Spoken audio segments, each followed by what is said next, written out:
دنیا کا ایک تاجر تھا، تجارت کے اس کو اصول نہیں آتے تھے، کاروبار نہیں اس کو کرنا آتا تھا، اپنا پیسہ تباہ برباد کر دیا، دوسروں کا پیسہ تباہ برباد کر دیا، ادھار لیا، وہ بھی میرا عزیزو سارے کا سارا دکان ہضم کر گئی۔ کسی نے کچھ پڑھنے کے لیے بتا دیا لیکن کاروبار کا طریقہ نہ بتلایا، کسی نے کچھ پڑھنے کے لیے بتلا دیا، کاروبار کا طریقہ نہ بتلایا۔ پتا چلا فلانی جگہ میں فلانے کونے میں ایک اللہ والا بیٹھا ہے، اس کے پاس چلا جا، وہ تیرے دل کا مرض بتا دے گا۔ اللہ والے کی خدمت میں چلا گیا، اللہ والے گھر کا زیور بک گیا، بیوی کی عزت داؤ پہ لگ گئی، بچوں کی عزت داؤ پہ لگ گئی، اللہ والے باپ کی کمائی داؤ پہ لگ گئی، لوگوں سے قرضہ لیا، منہ چھپاتا پھر رہا ہوں، دکان کے اندر برکت ہی کوئی نہیں آتی۔ کسی نے لوہے قرآن ہی دے دیا، کسی نے سورہ مزمل پڑھنے کے لیے، کسی نے سورہ واقعہ پڑھنے کے لیے بتا دی، کسی نے فلانا وظیفہ پڑھنے کے لیے بتا دیا، کسی نے فلانے دربار پہ جھاڑو رکھنے کا بتلا دیا، کسی نے چادر ڈالنے کا بتلا دیا، کسی نے کبوتریوں کو دانا ڈالنے کا بتلا دیا، لیکن خیر نہیں ہو رہی۔ اللہ والے نے سارا اوپر سے لے کے نیچے تک دیکھا، فرمایا میں تجھے تویز دوں یا تیرے مرض کی تشخیص کر دوں؟ کہ اللہ والے بتا مرض کیا ہے، مجھے تو میرے تویز دینے والے بڑے ہیں، دوائی دینے والے بڑے ہیں، میرے مرض کا علاج کیا کیا تشخیص ہے؟ مسکرا کے کہنے لگے ایک بات کا وعدہ کر لے، خدا خیر عطا فرما دے گا۔ کہنے لگے کیا؟ کہ اپنے کاروبار میں کم تول نہ چھوڑ دے، اللہ تیرے کاروبار میں برکت عطا فرما دے گا۔ جب کم تولا جائے گا تو تویز کا کرے گا، تم ترازو کے نیچے باندھ لو۔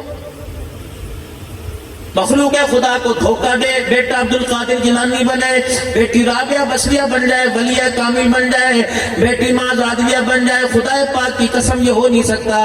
اگر تو کسی کی اولاد کو، کسی کی نسل کو چھینے گا، خدا تیری نسل کو آباد نہیں کرے گا۔ ثقافت عمل ہے، یہ ساتھ دے ساتھ لے۔ اللہ والے کی خدمت میں بیٹھ کے گہری سوچ میں پڑ گیا کہ لگا واہ واہ، اب یہ بات مجھے سمجھ میں آ گئی، معاملہ تو کچھ اور ہے، تو وہ مرض کچھ اور تھا، میں دوائی کسی اور مرض کی لیتا رہا۔ اپنی دکان کے اوپر جا کے لکھا دیا کہ میری دکان پہ سودا لے کے جس مرضی دکان پہ جا کے کلوا لو، رتی برابر بھی کبھی آگے سودا بھی پورا واپس لے، سودا بھی ملے گا اور پیسے پورے واپس کر دوں گا۔ یہ خبر آہستہ آہستہ گاؤں میں، کارخانوں میں، علاقوں میں، دکانوں میں، بازاروں میں مشہور ہو گئی، حتیٰ کہ آس پاس کے لوگ بھی اسی دکان پہ سودا لینے آ گئے۔ صبح دکان کھولتا، رات تک اسے سر کھجانے کی فرصت نہ ملتی۔ اللہ نے اتنا مال و دولت عطا فرما دیا کہ اس کے برتن بھی گھر کے سونے کے بننے لگ گئے۔ حالا ہے نا؟ ترازو، وہ جس سے سامان، جسے بمبو کہتے ہیں، وہ بھی سونے کا بن گیا، پاٹ بھی میرے عزیزوں پتھر بھی سونے کے بن گئے۔ ایک دن بیٹھا ہوا تھا، وہ صحابہ والی مثال، جب مسجد نبوی میں غلے کے ڈھیر لگ گئے، مال و دولت اجناس کے ڈھیر لگ گئے، سونے چاندی کے ڈھیر لگ گئے، آپ اللہ کے رسول صلی اللہ علیہ وسلم بیٹھے ہیں، صحابہ دھاڑے مار مار کے روتے حضور کے پاس آ گئے۔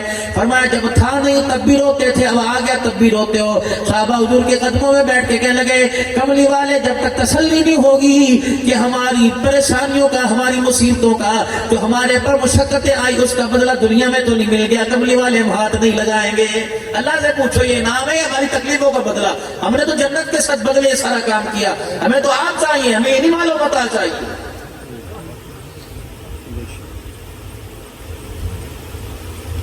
پھر اپنا سامان اٹھایا، سونے چاندی کا ترازو لے لیا، پاٹ لے لیے، بمبو لے لیا، اللہ والے کے پاس چلا گیا۔ بجا کہنے لگا اللہ والے جی، پہلے تیرے پاس مال کے کھٹ جانے پر رونے آیا تھا، مال کی زیادتی پہ تیرے پاس رونے کے لیے آ گیا۔ پہلے تھا کوئی نہیں، میں نے اپنی دکان کے اوپر لکھ کے لگا دیا، یہاں سے ایک نمبر کھرا مال ملے گا اور یہاں سے پورا وزن ملے گا، پیسے دوسری دکانوں سے کم قیمت پہ ریٹ ملے گا۔ اتنا مال آ گیا کہ سامان میرا سونے کا بن گیا۔ مجھے ڈر لگ رہا ہے میری ایمانداری کا صلہ اللہ نے مجھے کوئی دنیا کے اندر تو نہیں دے دیا۔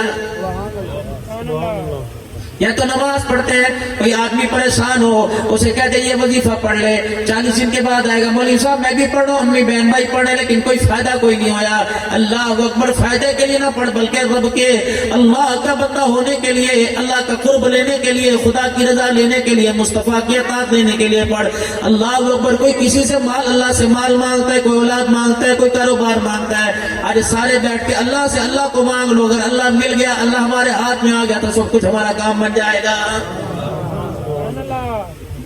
اللہ ہمارے ہاتھ میں آنے کا مطلب یہ، اللہ نے ہمارے ساتھ صلح کر لی اور ہمارے ساتھ دینے کا فیصلہ کر لیا تو دنیا اور آخرت ساری بن جائے گی۔ اللہ والے سونے چاندی کے میں نے اتنی دنیا نہیں مانگی تھی، اللہ والا سمجھ گیا کہ کام بھی بن گیا اور دنیا کی محبت نے دل کے اندر ڈیرا نہیں ڈالا. اس کے دل کی دیوار کی باڑیں بڑی مضبوط ہیں. اللہ والے نے پھر چہرے پہ نظر ڈالی. آپ فرمانے لگے تویز دے دوں یا مرض کا علاج بتا دوں یا مرض کی تشخیص کر دوں. کہ اللہ والے کیا تشخیص ہے؟ فرمایا یہ ترازو سونے کا، یہ بمبو، یہ ترازو، یہ پاٹ اٹھا کر، یہ پتھر اٹھا کر جو سامنے ندی بہ رہی ہے ساری اس کے اندر جا کے پھینکا. ایک لمحے کے لیے تو اللہ والے کو دیکھا کہ اللہ والے جی اس کو پھینکوں کا، سونا جا کے پھینکا. اللہ اکبر. خبردار پیچھے مڑ کے نہ دیکھو تو نے کیا عمل کیا. اپنی دکان پہ جا کے ایمانداری سے کاروبار دھندا کرنا شروع کر دے. وہ اپنی دکان پہ بیٹھا. اگلا دن صبح فجر کی نماز کے بعد یا کسی وقت جب دکان کھولی ہوگی دوسرے گاؤں سے لوگ سودا لینے کے لیے اس کی دکان پہ آئے. ایک گاؤں دوسرے گاؤں کے درمیان ندی بہتی تھی، نالا بہتا تھا. جب وہ آدمی سودا لینے کے لیے اس گاؤں میں آئے، نالے میں کھاڑے کے اندر پاؤں رکھا تو کسی کا پاؤں اس ترازو سے ٹکرا گیا. اس نے کہا یہ پتھر کیا چیز ہے؟ نیچے ہاتھ ڈالا، وہ ترازو نکل آیا. سر پر ہاتھ رکھ کے کہنے لگے تو وہی ترازو ہے جس کی دکان پہ سودا لینے جاتا ہوں، جو تولنے میں ایمانداری کرتا ہے. لگتا ہے چور اس کی دکان میں پڑ گئے، اس کا ترازو لے کے بھاگ گئے. اور اللہ اکبر پیچھے سے شور مچ گیا، ترازو چور پانی میں ترازو پھینک کے بھاگ گئے. چلو اس کی جا کے امانت دو، اس کا کلیجہ ٹھنڈا ہوگا، میرے سے خوش ہوگا. جب اس کی دکان پہ گیا تو جا کے دیکھا چھت نہیں پھٹی، دیواریں نہیں ٹوٹی، دروازہ نہ ٹوٹا.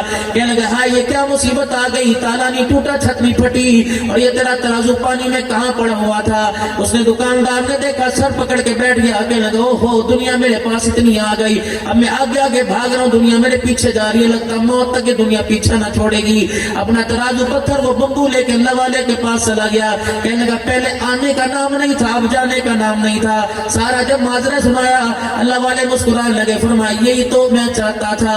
فرمایا حرام کا مال بینکوں میں، حرام کا مال تجوریوں میں، حرام کا مال جہاں بھی چھپا کے رکھ لے جا کے رہتا ہے، اور حلال کا مال جہاں بھی چھوڑ کے آ جائے واپس آ کے رہتا ہے. کر لو کاروبار اللہ سے، شراکت کرو.